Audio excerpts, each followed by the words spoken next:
Welcome, chosen ones. The silence that follows isn't agreement. It's recognition.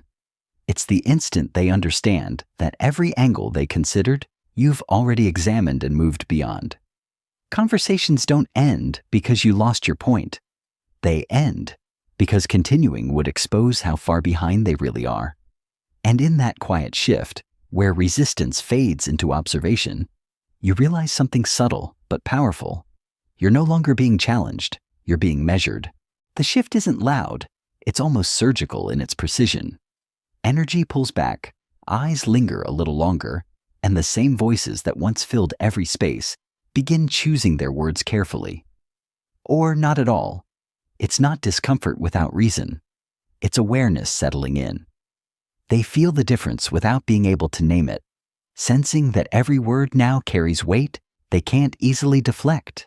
And in that subtle withdrawal, where noise turns into hesitation, the room quietly acknowledges a new balance of presence, not because they found calm, but because the calculation finally finished, and it didn't favor them. What looks like composure is often just a pause to reassess a losing position. There's a quiet truth beneath it. When someone consistently operates on a level that others can't easily match, it unsettles more than it impresses. The mind shifts into defense, not curiosity, scanning for exits instead of arguments. And in that moment, where confidence gives way to caution, you're not just being heard, you're being recognized as a variable they can no longer control. It doesn't begin with respect. It begins with retreat. The moment strategy fails, the instinct isn't to engage deeper, it's to conserve. The brain recognizes a mismatch it can't quickly resolve, so it lowers exposure, reduces risk, and quiets the impulse to compete. What looks like indifference is often recalibration in real time. This isn't ego at play.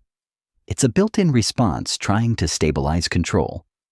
And right there, in that quiet pullback where words become scarce, the real shift takes root. Because this was never about performing or convincing anyone of your ability. You didn't need to take up space to make an impact. There was no need for louder words, sharper tones, or forced authority. What unsettled them was the restraint. The way you watched, processed, and responded only when it mattered. You moved with intention, not impulse, and that kind of control is difficult to read, even harder to challenge. In a room driven by noise, your precision became the loudest presence without ever raising its voice. But while others tried to prove they understood the game, you were studying how it was being played. You let conversations unfold without interference, not out of hesitation, but because every detail added to the pattern forming in your mind. You noticed the repetitions, the contradictions, the timing, things most people overlook while trying to be heard. You didn't compete for attention because attention wasn't your objective. You were building clarity, and by the time anyone realized what was happening, you weren't just part of the room. You had already figured out how it worked. There's a quiet irony in how it unfolds. The ones who once over-explained the obvious, stretching simple points into full presentations, now hesitate over the simplest reply. What used to come out instantly now gets filtered, delayed, and reconsidered. You say one thing, calm, almost effortless, and suddenly it lingers longer than expected. The rhythm shifts, certainty fades into caution, and confidence gets replaced with careful phrasing, and I'll circle back. Not because your words were complex, but because they carried a clarity that's harder to navigate than noise. Translation, recalibration underway. Nothing about your capabilities suddenly increased. You were always operating at that level. What shifted was their lens, the scattered moments, the quiet observations, the patterns you never rushed to explain. They finally aligned in their minds. And in that realization, the narrative changed. You weren't overlooked, you were underestimated. Not passive, not accidental, but deliberate in ways they didn't account for. And once that clicks, everything they thought they understood about you has to be rewritten. You were never behind. You were choosing your moments. And once that became clear, every exchange carried consequence. Speaking without precision started to feel like exposure, because against someone who sees the full layout, even small missteps echo loudly. It wasn't about intimidation. It was awareness settling in. They understood that you weren't reacting, you were calculating. And in that realization, conversations stopped being casual and started becoming strategic, because they knew they were no longer just talking. They were being read, not the kind that demands attention, but the kind that quietly reshapes it. The shift you noticed wasn't comfort settling in. It was adjustment under pressure. What looked like calm was actually a pause, a behind-the-scenes reworking of how to approach you now. Patterns had to be reconsidered, strategies rewritten, and assumptions discarded. And in that stillness, where words became measured and timing more deliberate, something important was revealed. This wasn't the end of the interaction. It was the moment everything started being taken seriously. Before we step into the first point, take a moment to truly lock in your presence here. Go ahead and hit that subscribe button, turn the notification bell on, and leave a like to align yourself with this message. If something here resonates with you, don't keep it to yourself. Share it with someone who needs this clarity right now. You didn't come across this by accident. There's a reason you're hearing this at this exact moment. So step into it and own it. Drop 444 in the comments so I can recognize everyone who's truly tapped in. Now, let's move into the first point. Number 1, the mistake was never confusion. It was miscalculation. They weren't reading you wrong. They were reading you too quickly. Your pauses weren't gaps, they were depth. While they equated speed with sharpness, you were taking in more than they realized, letting conversations unfold fully before stepping in. That restraint made them comfortable underestimating you, assuming silence meant absence instead of awareness. So they filled the space with their own noise, talked past you, and revealed more than they intended. And by the time they recognized what you were actually doing, it was already too late. You had seen everything you needed to see. They reduced the complexity around you, assuming they were the ones setting the pace. What they missed is that you weren't focused on just one layer. You were taking in all of it at once. The language, the pauses, the shifts in energy, the contradictions that didn't match the words being said. While they moved moment to moment, you were connecting sequences, recognizing patterns before they fully formed. You observed how confidence altered behavior, how pressure exposed cracks, how carelessness revealed intent. It wasn't hesitation, it was depth. You weren't behind the moment. You were ahead of its outcome. This is where everything quietly turned. There was no build-up, no signal, just a moment where you chose to speak. And when you did, it wasn't reactive or loud, it was exact. You pulled threads from different times, linked details they had forgotten, and laid it out with a clarity that didn't need emphasis. It wasn't the tone that caught them off guard, it was the precision.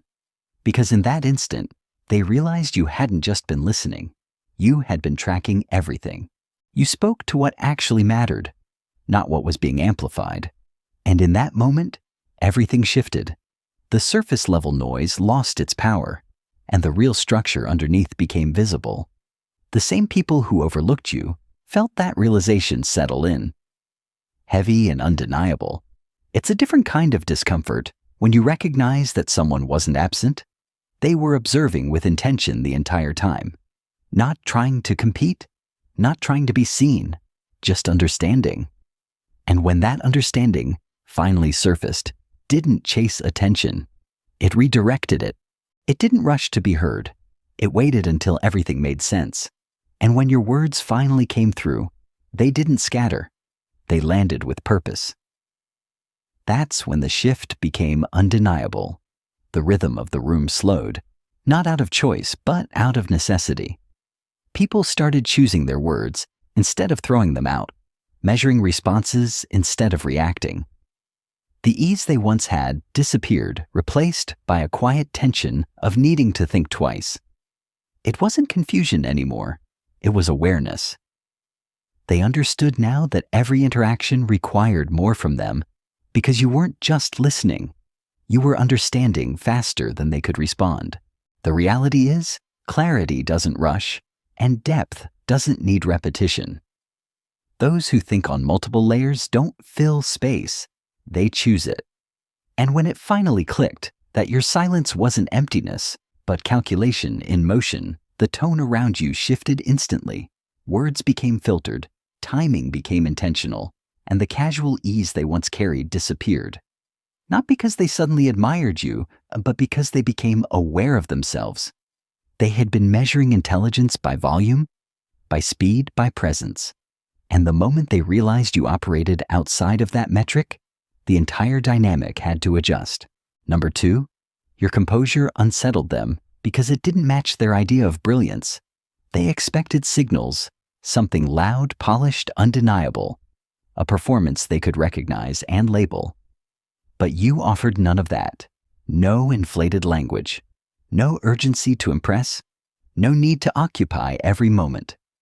What you showed was control, not display. And that's what threw them off. Because when intelligence isn't packaged for attention, it becomes harder to define and even harder to challenge. So when you remained steady, unaffected by the chaos, and not drawn into the need to prove anything, they misread the signal entirely. Your ease looked like disinterest to them, your restraint like absence. In their world, knowledge had to announce itself, loud, immediate, undeniable. So when you didn't rush to display it, they assumed it wasn't there. What they failed to recognize is that real confidence doesn't hurry to be seen. It waits until it's necessary. But you refused to turn your mind into a spectacle. You didn't package your thoughts to impress or compete for space. When you spoke, it was direct, unembellished, and exactly enough. No more, no less. You were comfortable letting silence exist, letting others reveal themselves in the gaps. And that's what disrupted the room. Because to people driven by constant reaction, stillness feels unnatural, almost threatening. They mistake composure for concealment, not realizing that what looks quiet on the surface is often the most controlled and intentional presence in the room. People often amplify their intelligence when they're unsure it will be recognized. They fill every pause, cut in mid-thought, and stretch simple ideas just to stay visible, because silence feels like a risk to them. But you were never trying to secure that validation. You were comfortable letting the room breathe, letting thoughts settle without rushing to claim space. That absence of urgency stood out, because while they were trying to prove they belonged in the conversation, you were already grounded in it without needing to announce your presence. Your calm wasn't distance, it was discipline. And over time, that difference became impossible to ignore. When situations broke down or plans shifted unexpectedly, you didn't react. You recalibrated. While others scrambled to regain control, you adjusted without needing to announce it. That quiet adaptability revealed something deeper. You weren't dependent on stability to function. And that realization unsettled them, because it meant you weren't just steady when things were easy. You were steady when things fell apart. While others rushed to prove their point, you stayed still enough to understand it. You absorbed everything without needing to react in the moment. And when you chose to speak, it wasn't to compete. It was to clarify. Your words didn't add noise, they removed it. You brought direction where there was friction, and that shift didn't fit any pattern they were used to. You weren't arguing to be right or performing to be noticed. You were operating with purpose, and that made you difficult to categorize. Because you weren't playing the same game. You moved with results in mind, not recognition. And that difference became impossible to ignore. While others were focused on being acknowledged, you were focused on what actually worked. That kind of presence quietly reveals how much value they placed on visibility over effectiveness. Over time, it became clear your calm wasn't disengagement, it was choice. You weren't behind the moment waiting to respond. You were already aligned with where it was heading. And that's why you didn't rush to react. Because you had already seen the outcome forming before it arrived. And once that awareness settled in, the entire dynamic restructured itself. The usual tactics stopped working because there was nothing to push against. When someone isn't trying to dominate, there's nothing to outmaneuver. When someone doesn't rely on noise, volume loses its power. So the atmosphere shifted on its own. Conversations softened, reactions slowed, and people became more deliberate without being told to. It wasn't control, it was contrast. Your composure didn't force authority. It made everything ungrounded around it feel excessive. Number 3, you weren't just responding to what was in front of you. You were identifying what was about to surface. While others focused on what was loud and immediate, you were tracing the structure beneath it, recognizing where things would eventually break. They stayed occupied with surface-level friction, investing energy in details that didn't shift the outcome. You, on the other hand, were already addressing the source. You saw how small inconsistencies connected, how patterns repeated, how pressure would build over time. And by the moment the issue became obvious to everyone else, you had already mapped it, understood it, and quietly moved past it. The distinction isn't obvious at first, but it changes everything. While most people patch what's visible, you trace it back to where it begins. That's why when you finally step in, it cuts through the noise instantly. You're not addressing the complaint, you're addressing the source that created it. And in that moment, everything shifts. What they thought was the issue suddenly looks small, almost irrelevant. That kind of clarity doesn't feel comfortable. It feels disruptive. Because it forces everyone to realize they weren't solving anything. They were just circling around it. Most people operate at the visible level, where answers match the question, and nothing more. They're not expecting someone to respond with structure, with foresight, with a map instead of a reaction. So when that happens, the room goes still, not out of intimidation, but realization. It's the quiet moment where they recognize they weren't even asking the right questions. And what makes it land even harder is the way you delivered it, without emphasis, without performance. No attempt to prove anything, just clarity placed exactly where it needed to be. You didn't frame your perspective like a revelation, or try to draw attention to how far ahead it was. You let it stand on its own. There was no need to underline it or defend it, because what followed made it undeniable. People can debate what they can see, reinterpret what already happened, or question outcomes after the fact. But it's much harder to challenge something that prevents problems before they even appear. That kind of precision doesn't invite argument. It quietly removes the need for one. The awareness didn't arrive all at once. It settled in piece by piece until it couldn't be ignored. While they focused on immediate moves, you were already accounting for what those moves would trigger next. They believed they were steering the direction, making the calls, shaping the outcome. But all along, you were studying the structure beneath it, anticipating shifts before they happened. You weren't reacting to the moment. You were positioning within it. And that kind of quiet foresight doesn't confront ego directly. It simply outpaces it until there's nothing left to defend.